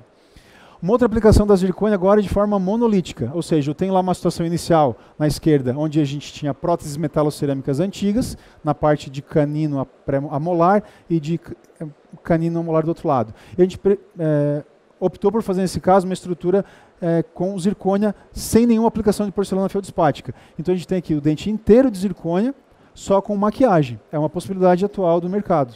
né? Então, quando é que eu vou usar uma situação como essa? Em casos posteriores ainda, não tenho utilizado em situações anteriores, tenho utilizado mais em posteriores, onde eu exijo uma estrutura de reforço maior, eu não quero usar uma estrutura metálica, por exemplo, eu posso usar uma condição como essa. Isso evita o quê? Lascamento da porcelana de cobertura sobre a zircônia. É o grande ponto desse material ser usado hoje de forma monolítica, além de baratear um pouco o custo para o dentista do laboratório, porque é muito mais prático para o técnico fazer uma peça assim, do que ele ainda aplicar toda a porcelana, da anatomia toda com pincel. Ok? Eu posso usar o de silicato de lítio, que é o mais conhecido do mercado hoje, é o sistema IMAX da Evoclar, como uma infraestrutura, ou seja, eu tenho uma coroa preparada, eu fiz um coping de silicato de lítio, coping de IMAX, sobre esse coping, então agora vai ser aplicado uma porcelana feldspática e a gente vai então instalar o dente. São 2 camadas de cerâmica, uma infraestrutura e uma cobertura. Eu posso usar o de silicato de lítio de forma monolítica. Muito comum a gente usar em coroas maquiadas, facetas maquiadas, ou até blocos posteriores em laser, on-laser, overlays, onde a gente injeta um único material, uma única cor, e depois pinta também com pincel para obter a cor final e faz a cimentação. E a zircônia como infraestrutura, no caso de reabilitação de toda a maxila, usando aí áreas com implantes, áreas sobre dente, e depois então uma cobertura de porcelana feldspática ou de leucita sobre ele. Tá? Também é uma outra alternativa protética. Ok? Então deu assim, eu sei que foi rápido, mas é para mostrar para vocês que as cerâmicas não são todas iguais, elas têm indicação precisa para cada condição, tem versatilidade, eu posso usar a mesma cerâmica em mais de uma situação clínica, e essa conversa tem que ser feita com o nosso técnico. A gente tem que conversar com o técnico, não simplesmente mandar um modelo e mandar lá fazer coroas sobre implante e deixar ele fazer o que ele quer. Vamos discutir, vamos conversar, vamos estudar para poder entender o que acontece no laboratório e poder indicar melhor para o nosso paciente, até preparar melhor o nosso caso. Okay? Para ilustrar agora um caso clínico que a gente fez do início ao fim, toda a parte cirúrgica eu não vou mostrar, mas nesse caso aqui o dente 21 ele foi removido por motivos aí, de reabsorções e lesão apical. Foi feito um implante, mas não teve o torque imediato. Teve que trabalhar com a prótese adesiva. Vejo que a gente, apesar de entrar no procedimento querendo fazer a prótese parafusada, nem sempre dá para fazer. Então a gente não pode prometer para o paciente que isso vai acontecer, porque às vezes não dá. Eu não posso arriscar tudo que eu fiz em função de uma pressão, talvez, do meu paciente. Vejam aí, depois de 4 meses, quando a gente remove a provisória adesiva, já faz a captura do implante, já condicionou o tecido. Eu pulei todas aquelas etapas que eu já mostrei nos outros casos, tá? Mas é feito tudo aquilo. Reabertura, condicionamento tecidual do provisório, até chegar numa fase que está pronto para moldar. E aí, então, é feito um modelo de trabalho e feito um preparo, uma coroa agora personalizada em cera. Esse pilar agora, que está sendo desenhado, é uma resina acrílica, que essa forma foi obtida através de impressão de resina numa máquina de impressão. A gente tem máquinas de impressão de modelo, impressão de peças para serem fundidas ou injetadas. Isso foi desenhado no computador e a gente tem a possibilidade de provar agora isso clinicamente, e se eu tiver que fazer algum ajuste de forma, eventualmente se essa peça entrou comprimindo o tecido, ele foi feito com muito volume lá no meu desenho do CAD/CAM, eu posso reduzir na resina, devolvo para o técnico, ele faz então a partir do novo formato corrigido. É uma possibilidade. Quando a gente faz isso muitas e muitas vezes e não tem problema, eu posso pular essa etapa e pedir para o técnico já fazer direto a estrutura cerâmica. Né? Então vejam, aqui a gente optou por fazer a prova da estrutura em resina acrílica. Eventualmente, se o término cervical que foi preparado nesse estágio ficou supragengival, eu posso pegar uma broca lá, refazer o término e devolver para o meu técnico. Eu corrijo isso clinicamente. Verifico compressão tecidual também, que é a principal função dessa fase. E aí vocês estão vendo aqui a mesma estrutura, o mesmo desenho, que foi obtido na usinagem da zircônia. A zircônia, quando está sendo usinada, ela é pré-sinterizada, ela é macia para desgaste. Isso economiza equipamento, economiza broca lá do equipamento. Ela é usinada em torno de 25% maior do que o seu tamanho final. E depois, então, que ela é desgastada no bloco, ela é removida, né, aqueles cabinhos que estão segurando ela na foto superior são removidos, e a gente passa, então, para fazer agora um processo de maquiagem dessa zircônia, com esses corantes. Eles têm umas cores bem nada a ver com a cor do dente, mas é para ficar fácil do técnico visualizar onde que ele botou cada cor, e depois vai para um forno de sinterização. No forno de sinterização, essa cerâmica vai obter a sua resistência final e vai reduzir de tamanho em torno de 25%, e é esse o tamanho final da peça que a gente projetou. Por incrível que pareça, isso funciona. Né? A coisa diminui 25% e encaixa perfeitamente lá no nosso paciente. E aí, então, vários ângulos de visão dessa peça, para vocês olharem como é o perfil de emergência que sai lá do implante. Ele sai estreito, mais ou menos do tamanho do implante, e aí ele abre né, um perfil na área vestibular. Por quê? Porque esse implante ele está levemente palatinizado em relação ao seu eixo central. Por isso que eu tenho uma área mais aguda na vestibular e mais plana na palatina. Certo? Então esse perfil foi todo pensado previamente. E sobre agora essa infraestrutura é aplicada uma cerâmica feldspática. Nesse caso foi da GC, a Initial da GC, que é uma cerâmica específica para zircônia, para aplicar sobre zircônia, que também tem que ter esse cuidado. As cerâmicas são compatíveis com cada tipo de material. Tem as que são compatíveis com metal, outras que são compatíveis com silicato e outras que são compatíveis com zircônia. Não é a mesma que aplica para todos os casos. Quando são casos unitários, muitas vezes fazemos a prova da primeira queima da cerâmica. Por quê? Nessa fase, se o técnico achar que está errando na condução das cores que ele está aplicando, é mais fácil desmanchar e refazer do que ele deixar o caso todo pronto, ter que desmanchar tudo depois de pronto. Porque daqui para a próxima fase de acabamento, tem muito trabalho manual lá no laboratório. Prova da segunda queima, e aí a parte da prótese já finalizada. Veja como o perfil ele é suave, com ângulos suaves, tem uma emergência de aparafusamento na face palatina, e aí então tem um caso bem interessante. Final imediato, 30 dias, 90 dias, radiografia da instalação da peça, veja como é que é o desenho radiográfico. Então a gente, agora, essa estrutura de zircônia com a aplicação da porcelana feldspática, ela foi colada sobre um link metálico, e isso tudo depois, fora da boca. Eu removo o excesso de cimento, eu não tenho cimentação clínica, é cimentação de modelo, e depois o parafuso de corpo único, ok? Esse caso foi conduzido pelo nosso colega lá de curso, professor Eduardo Sampaio. Tá, então assim, só para vocês entenderem quantas coisas eu preciso me preocupar para ter um resultado adequado. Ou seja, eu preciso entender de cirurgia, eu preciso entender de periodontia, eu preciso entender de prótese. Se eu não entender disso tudo, eu não consigo um bom resultado, né? E isso também acontece na região inferior. Hoje nós temos tínhamos um grande problema, é que quando a gente perde um dente na região inferior dos incisivos centrais e laterais, eu não tinha implante com diâmetro adequado para essa região. E isso era um grande problema. Porque a literatura me diz que eu tenho que ter pelo menos 1,5 milímetros entre a superfície do implante e o dente vizinho. No mínimo 1,5 milímetros. Os incisivos têm em média 6 milímetros de espaço mesiodistal. Se eu pegar 1,5 de um lado, 1,5 do outro, me sobra 3 milímetros. Se eu instalar um implante de 3,5, se eu errar um pouquinho, eu já estou pegando espaço que seria do osso interproximal, que é um osso importante para a papila. Então, hoje, quando eu vou trabalhar com incisivos inferiores, eu tenho que usar um implante o mais estreito possível, né? E aí a gente tem o implante 3.0 da Nobel, ele veio exatamente para esse fim. Então ele é um implante também agressivo, também para torque, e ele tem 3 milímetros de diâmetro. Então é um implante feito exatamente para essa região. Ou seja, a indústria está aí para isso, para nos ajudar. Quando a gente tem um problema, eu preciso do implante mais estreito, é a indústria que resolve isso para a gente, né? Então, quando eu vou trabalhar em incisivos inferiores ou nos incisivos laterais superiores, a nossa escolha normalmente é o implante 3.0. O incisivo lateral superior ele tem, em média, 6,6 milímetros de espaço mesiodistal. Então, se eu tenho 6,6, se tiver 1,5 de um lado e 1,5 do outro, sobra exatamente 3,5. Então, dependendo do espaço que eu tenho, eu posso até usar um 3,5 ou o 3.0. Só que é bem importante que esse implante é sensacional, ele resolveu esse problema que a gente tinha na implantodontia, só que ele tem uma indicação bem específica. Ele é para essa região. A indústria me diz, esse implante 3.0 eu só posso usar em incisivos inferiores ou nos incisivos laterais. Porque ele é um implante mais frágil, porque ele é muito fino, tá bom? Então, eu tinha uma reabsorção nessa região, uma indicação de exodontia, né? E a nossa escolha foi o implante 3.0. O que eu gosto muito do implante da Nobel 3.0, que ele é um implante estreito, mas os componentes protéticos dele é o mesmo do 3,5 ou do 4.3. Ou seja, eu tenho a opção de usar um implante de 3.0 e fazer uma prótese parafusada.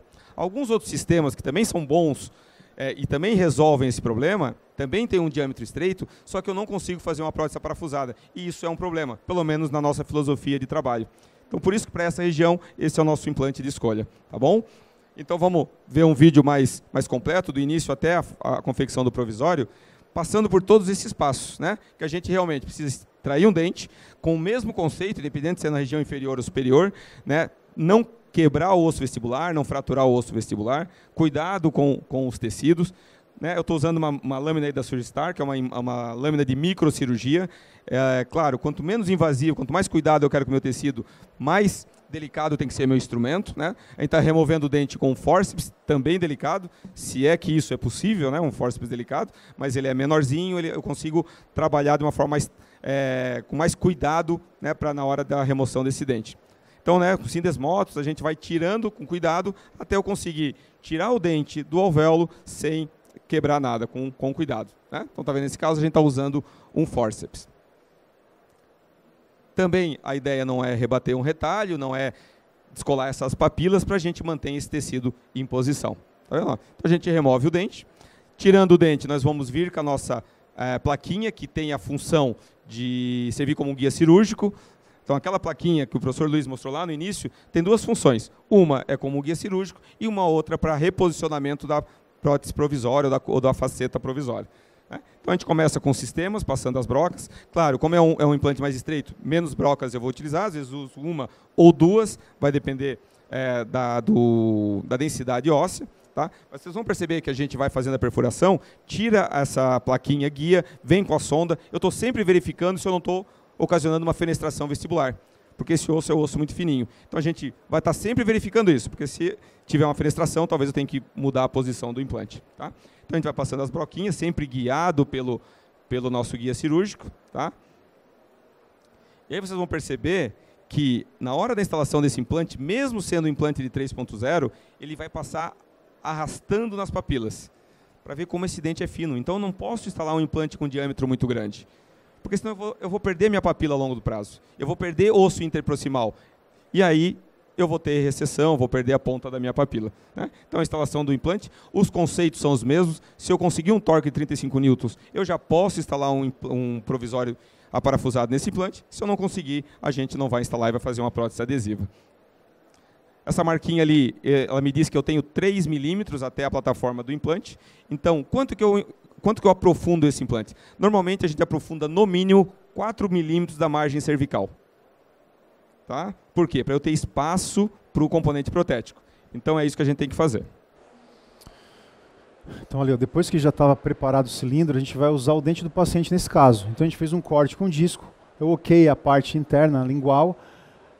Como a gente fez a plaquinha moldando a condição dele antes da cirurgia, o dente, depois que eu tirei ali e ajustei, ele encaixa na guia, porque eu copiei isso antes, né? Então veja bem, eu deixo todo proximal, vestibular, e agora, como é dente do paciente, eu vou fazer com resina composta.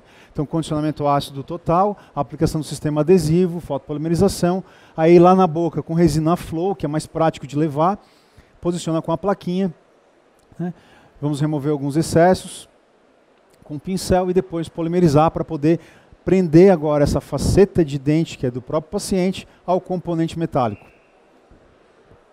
Então se torna um procedimento fácil do ponto de vista protético para ser executado. O difícil é desgastar a faceta, que ela fique bem. Então a gente tem que testar isso antes, né, de levar resina sobre o cilindro, põe o dente na guia, leva na boca, com o cilindro em posição para ver se não está esbarrando em nada.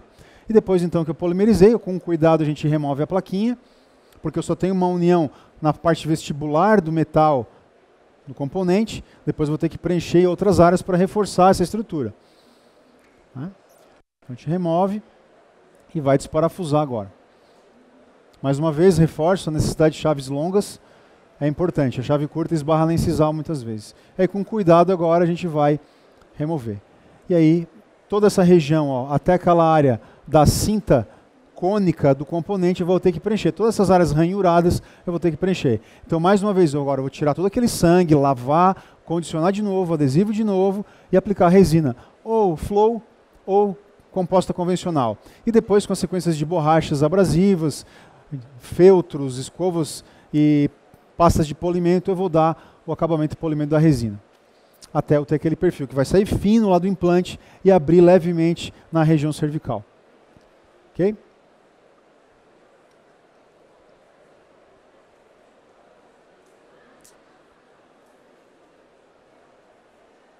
Ajuste oclusal, porque esse dente está ali para manter a arquitetura gengival e não para receber carga. Então eu vou precisar aliviar nas guias.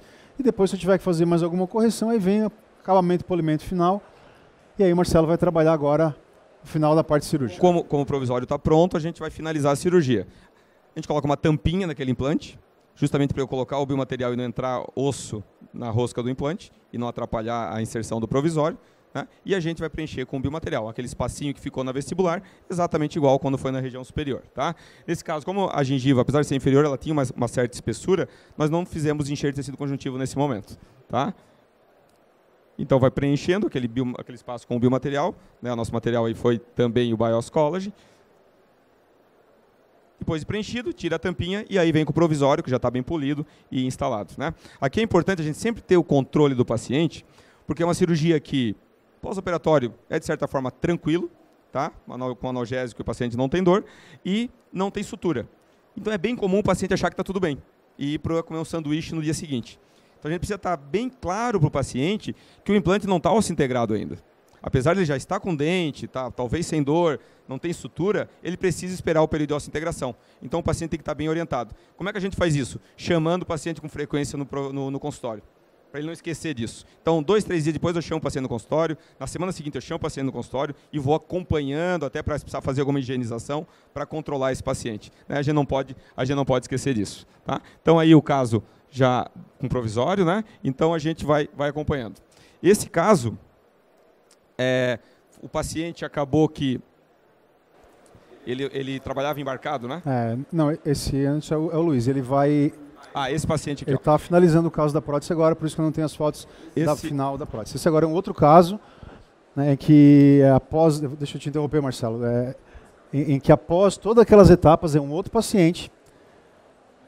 No momento da instalação do implante da provisória, o Marcelo também achou que o tecido estava... difícil de fazer um enxerto naquele momento, preferiu fazer só a colocação do implante, do biomaterial e do provisório.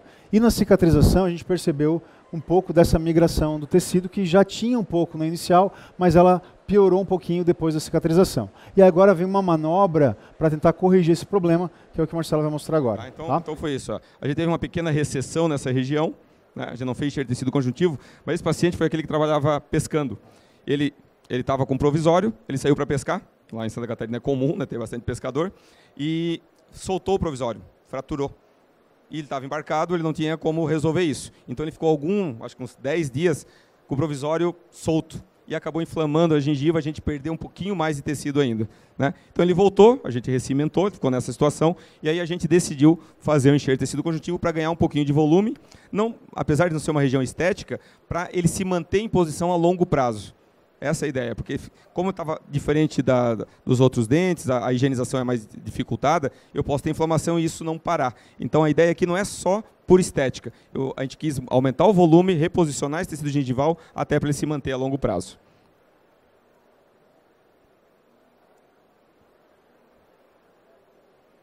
Tá? Então ali...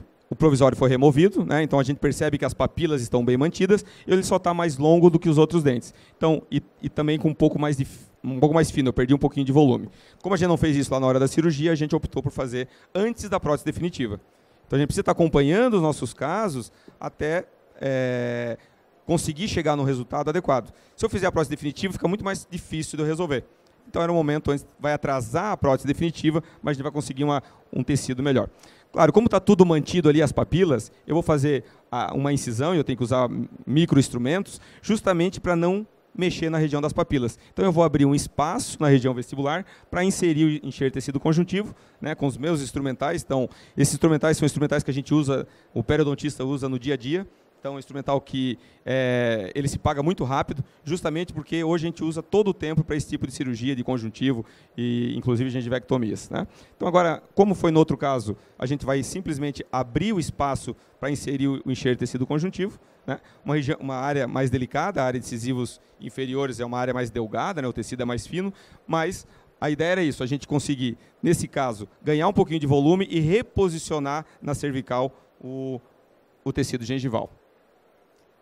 Então a gente vai com cuidado. Aquilo que eu falei para vocês, claro, quanto menos eu abrir, mais difícil é a cirurgia. Então a chance de eu ter uma fenestração aí é grande, por isso que eu preciso usar um instrumental adequado e ter paciência. Eu não consigo fazer uma cirurgia dessa muito rápida.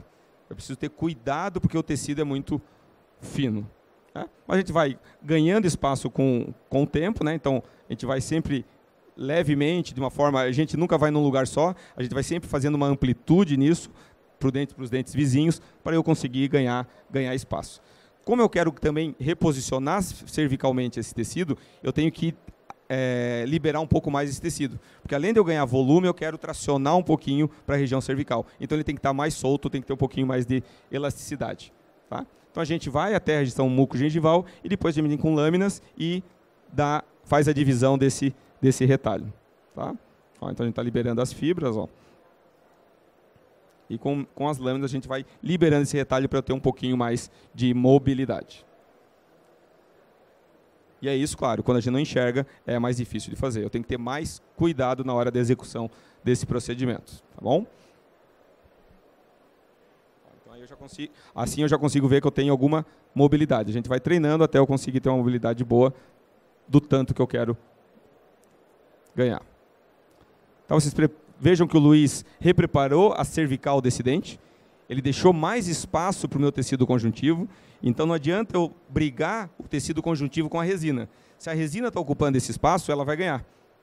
Ela vai ganhar o tecido gengival, porque não vai ter gengiva onde eu tenho resina. Então, a gente precisa ter um espaço, ou seja, preciso remover resina, dar um novo contorno gengival para a gente conseguir fazer o enxerto. Tá? Então, aí, a gente, nesse caso um pouquinho diferente, como eu quero reposicionar isso de uma forma mais cervical, nós vamos fazer um túnel, mas eu não vou pescar ele já pelo tecido. Eu vim pelo sulco do dente vizinho, então a gente vai introduzir esse enxerto em posição, e aí depois eu vou usar esses fios para reposicionar ele onde eu quero. Já vou mostrar isso para vocês. Vocês veem que eu faço uma alça, vou reposicionar para mesial, vou fazer a mesma coisa e vou reposicionar para distal. Só que eu não vou tirar esse tecido, não vou tirar esse fiozinho. Eu vou cortar esse fiozinho e vou deixar esses fiozinhos ali como um apoio para eu posicionar esse enxerto onde eu quero. Ó, então a gente vai cortar, o fiozinho vai ficar esperando ali, eu vou fazer a mesma coisa na distal, tá? E aí depois eu tenho duas alças para posicionar esse enxerto onde eu quero. Mais para cima, mais para baixo, mais para um lado, mais para o outro. Tá vendo? Ó? Então agora eu consigo, ele está solto. E aí a minha secretária vai me ajudar a manter ele em posição, e aí eu vou suturar na posição que eu quero. Tá? Então essa é uma dica que ajuda bastante, porque daí eu consigo manter ele em posição e fazer a sutura. E ele vai ficar onde eu quero. Porque eu não quero que o enxerto fique lá no fundo de sulco. Eu quero que ele fique bem na cervical. E a sutura vai servir para isso. Ó, então eu estou fazendo a sutura justamente para isso, para manter o enxerto na posição que eu quero, que é na região bem próximo da cervical. O enxerto estabilizado, a gente vem com o provisório. Está vendo que ele ainda não foi tracionado. E agora eu vou usar a sutura, um suspensório, para tracionar ele um pouquinho para a cervical. Tá? Essa que é a ideia. Então, assim, para eu trabalhar com cirurgias, para trabalhar com implante, eu tenho que entender de periodontia. E se tu quer ser um bom periodontista, tu precisa entender de sutura. Porque a sutura é que vai reposicionar todo o tecido. Ela que vai manter o tecido em posição. Né? Então, a gente usa esse armamento todo, várias técnicas de sutura, justamente para reposicionar o nosso tecido. Né? Então, essa também é uma técnica tipo suspensório. Como eu quero que o tecido conjuntivo venha junto com o retalho, eu vou suturar os dois juntos e a gente vai fazer esse tracionamento. Com o espaço que foi pré-definido pelo protesista, a gente vai deixar ele bem posicionado na cervical.